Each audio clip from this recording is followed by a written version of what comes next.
45 करोड़ भारतीय 2047 तक tax system से जुड़ेंगे। इस बात की जानकारी खुद निर्मला सीतारमण ने दी है।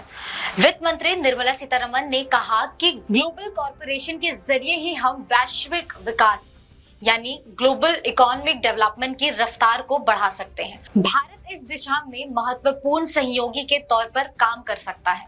देश की आर्थिक राजधानी मुंबई में आज से ग्लोबल फिटनेक फेस्ट 2023 की शुरुआत हो चुकी है और वित्त मंत्री निर्मला सीतारमण ने अपने उद्घाटन भाषण में देश के फिटनेक से लेकर स्टार्टअप और टेक्नोलॉजी के दौरे में भारतीय अर्थव्यवस्था की बढ़ती रफ्तार का जिक्र किया है।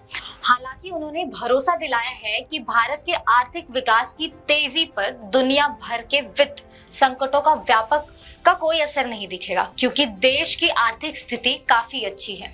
नमस्कार, मैं कोमल सिन्हा, आप देख रहे हैं न्यूज़ ऑन टुडे।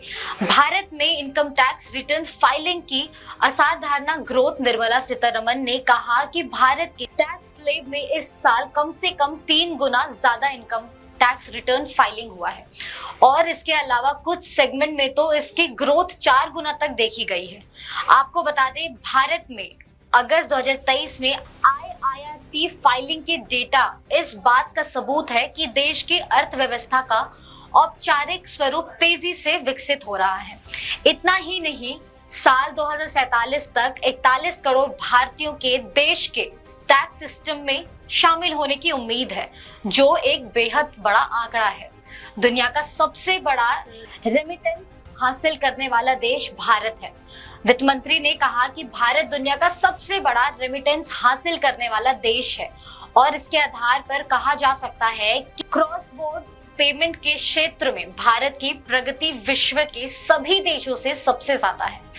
साल में 120 अरब ट्रांजैक्शन अलग अलग देशों से हुई है और भारत का यूपीआई जो रिकॉर्ड बना रहा है, वो देश के फाइनेंशियल सिस्टम के ठोस फ्रेमवर्क को दिखा रहा है।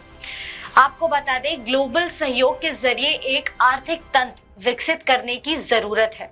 वित्त मंत्री निर्मला सीतारमण ने कहा कि हम अब जब ग्लोबल फाइनेंशियल इकोसिस्टम की बात करते हैं तो ग्लोबलाइजेशन पर भी सवाल उठते हैं।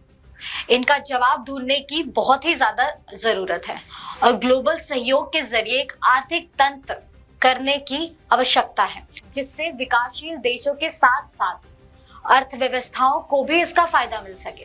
वैश्विक सहयोग इसकी प्रमुख कड़ी है, जिसके जरिए ही हम वैश्विक अर्थव्यवस्था विकास की रफ्तार को बढ़ा सकते हैं। भारत इस दिशा में महत्वपूर्ण सहयोगी के तौर पर काम कर सकता है। ग्लोबलाइजेशन ने कई तरीकों से की है मदद। निर्मला सीतारमण ने ग्लोबलाइजेशन देश की गरीबी कम करने के लिए मददगार साबित हुआ है। इसके अलावा न केवल मॉनेटरी बेसिस पे बल्कि मानव जीवन के डेमोग्राफिक विस्तार में भी ये सबसे ज्यादा मददगार साबित हुआ है। इसके लिए एक जिम्मेदार वित्तीय इकोनॉमिक्स की जरूरत है। फिलहाल इस वीडियो में इतना ही। आपकी क्या राय है, हमें कमेंट सेक्शन में जरूर बताएं और इस वीडियो को लाइक, शेयर, सब्सक्राइब करना ना भूलें। देखते रहिए न्यूज़ ऑन टुडे।